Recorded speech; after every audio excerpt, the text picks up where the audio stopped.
नमस्कार, मैं पीयूष कुमार। आप देख रहे हैं मेरे साथ मेरा चैनल होनहार विहार। आज इस साल का अंतिम दिन है 31 दिसंबर। 31 दिसंबर को ही एक ऐतिहासिक खबरों का मैं आज खंडन करने जा रहा हूं, जिसके बारे में आप लोग जरूर पता होगा। मैं एक ऐसी वस्तु के बारे में आज खंडन करने जा रहा हूं, शायद भारत का हर घर का बच्चा बच्चा उस वस्तु के बारे में जानता होगा। आप लोग तो अचंभित हो गए होंगे, आखिर कौन सी ऐसी वस्तु है जिसके बारे में मैं चर्चा करने जा रहा हूं। जी हाँ, मैं बात करने जा रहा हूं माचिस की। वही माचिस जिससे लोग घर के लालटेन जलाया करते हैं, वही माचिस जिससे लोग घर के चूल्हे जलाया करते हैं, वही माचिस जिसके लोग घर की दीप जलाया करते हैं, वही माचिस जिससे लोग घर में अपने प्रभु के आराधना के लिए अगरबत्तियां जलाया करते हैं, वही माचिस जिसके उपयोग लोग लकड़ी को सुलगाने में किया करते हैं। आज मैं आप लोगों के बीच इसी माचिस का चर्चा करने आया। ये माचिस का मूल्य जो है धीरे धीरे क्यों बढ़ता है, आखिर एक लंबे समय के बाद ही क्यों बढ़ता है, एक बार क्यों नहीं बढ़ता है। जब जब महंगाई बढ़ती है तो इसका दाम क्यों नहीं बढ़ता है।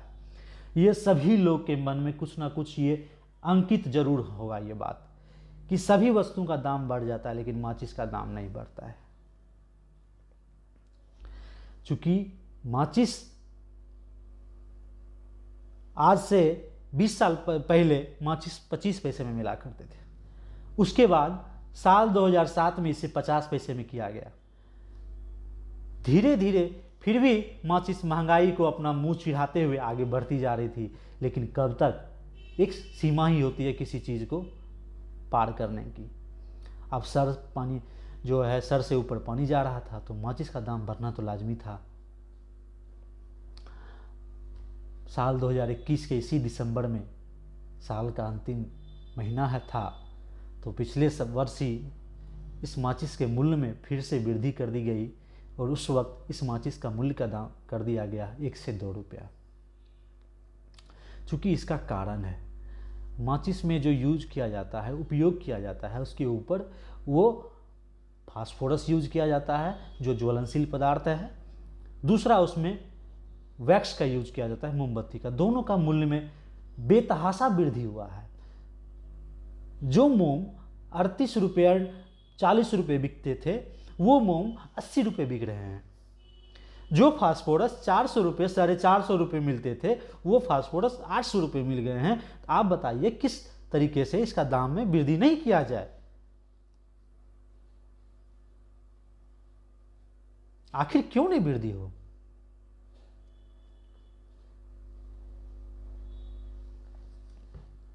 अब बात करते हैं इस माचिस का आविष्कार क्या हुआ।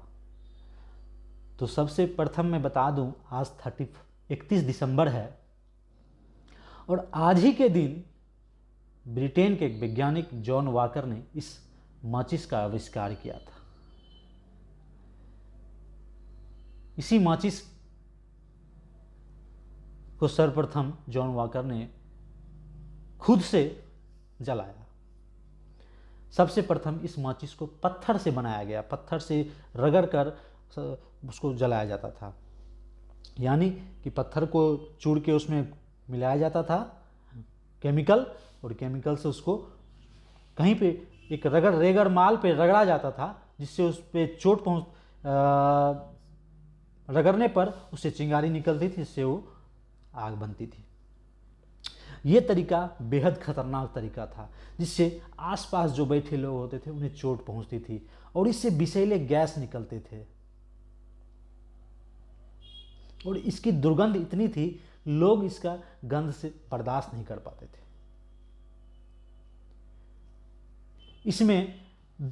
जिसमें 2-3 केमिकल इसमें मिलाया जाता था। सबसे पहला केमिकल था इसमें एंटीमनी सल्फाइड, उसके बाद पोटेशियम क्लोरेट और स्टॉर्च का इस्तेमाल किया था, जो कि बेहद विषैले होते हैं। जलने पर ये बेहद विषैले गंध निकालते हैं। इसी विषैलेपन को दूर करने के लिए सन 1832 में माचिस का रूप बदल दिया गया और अब माचिस की तीली पर सन 1832 में फास्फोरस का यूज होने लगा। हाँ, चूंकि फास्फोरस जो है वो जलने में थोड़ा आसानी होता था, लेकिन फिर भी इससे धुआं निकलता था जिसके कारण लोगों को परेशानियां होती थी। सबसे उसके बाद सन 1855 में इसमें एक ऐसा केमिकल का यूज किया गया जो जलने में बिल्कुल आसान हो और रेड फास्फोरस को इसमें मिलाया गया। आज के समय में जो रेड फास्फोरस जो तीली होती है उसमें रेड फास्फोरस ही रहता है मिला हुआ, जिसके कारण आसानी से तीली जल जाया करती है। सन 1855 के बाद जो तीलियां आई बाजार में वो उस समय से भारत में अभी तक बिकती जा रही है और सन 1927 में भारत के नादर बंधुओं ने सबसे पहला चीज इसका कारखाना खोला और इसका मैन्युफैक्चरिंग प्लांट खोल के सारा पूरे भारत में निर्यात करना प्रारंभ किया। कुछ विदेशी कंपनियां भी अपनी यहाँ पे फैक्ट्रियां लगा के रखी थी। उस समय से ये माचिस की तीली अपना रूप रंग दे रही है। आज के समय में जो आप माचिस की तीली यूज कर रहे हैं उसमें पोटेशियम क्लोराइड, लाल फास्फोरस, गम जिसको आप लोग ग्लू कहते हैं, पिसा हुआ कांच एंड सल्फर और स्टॉर्च का यूज किया जाता है। यही सब का मिश्रण जो है माचिस की तीली में रख के यूज करके उसको ठीक किया जाता है। और अब बात करते हैं कि उस माचिस की तीली के तक अभी तक मैंने आपको बताया, अब बात करते हैं कि उस माचिस की तीली में जो लकड़ी रहती है वो कहाँ से आती है। तो चूंकि ये माचिस की तीली की जो लकड़ी होती है ये सर्वप्रथम पॉपुलर पेड़ का नाम जो आपने सुना होगा जरूर, ये उसी पेड़ से बनाई जाती है। और अफ्रीकन ब्लैक वुड एक पेड़ का नाम है, उसी पेड़ के से इस सबसे अच्छी लकड़ी बनती है, अफ्रीकन ब्लैक वुड। इसी पेड़ की लकड़ी से माचिस की तीली जो लकड़ी बनती है इसी पेड़ की लकड़ी से बनती है। उसके बाद भारत में तो पॉपुलर के पेड़ भी बहुत सारे लग गए हैं अभी के समय में, और माचिस की सबसे बेहतर माना जाता है अभी के समय में पॉपुलर का पेड़ भी। और दूसरी बात, आजकल के जो व्यापारी लोग हैं अत्यधिक मुनाफा कमाने के चक्कर में बहुत सारी ऐसी ऐसी लकड़ियां का यूज कर रहे हैं जो तुरंत जल जाया करती हैं। क्योंकि आप जब भी तीली जलाते हैं तो ऐसी लकड़ियां का यूज किया जाता है जो धीमे धीमे जले, जिससे माचिस की खपत कम हो। और इसमें क्या होता है कि अगर आप एक माचिस में मान लीजिए 50 तीलियां हैं, अगर एक कुछ जला रहे हैं आप अगर लकड़ी अगर एक तीली जलाने पर और लकड़ी तुरंत जल जाए तो आपको तुरंत दूसरी तीली का यूज करना पड़ जाएगा। इससे क्या होता है कि माचिस की खपत ज़्यादा होने लगती है। इससे के और मुनाफा लोग जैसे ही खपत ज़्यादा होगा तो खरीदारी ज़्यादा होगी और मुनाफा व्यापारी लोग को ज़्यादा होगा। ये ज़्यादा मुनाफा कमाने के चक्कर में कम महत्वपूर्ण लकड़ियाँ का इसमें यूज किया जा रहा है और मार्केट में उतार दिया जाता है।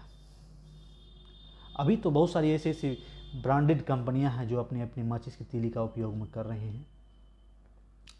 आपको ये मेरा वीडियो कैसा लगा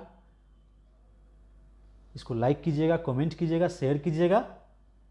और आखिरी में आज साल का अंतिम दिन है। इस पूरे साल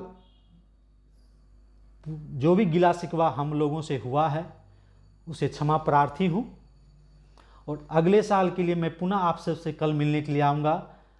और आप सबको भी नववर्ष की अग्रिम बधाई साल 2023 की। धन्यवाद।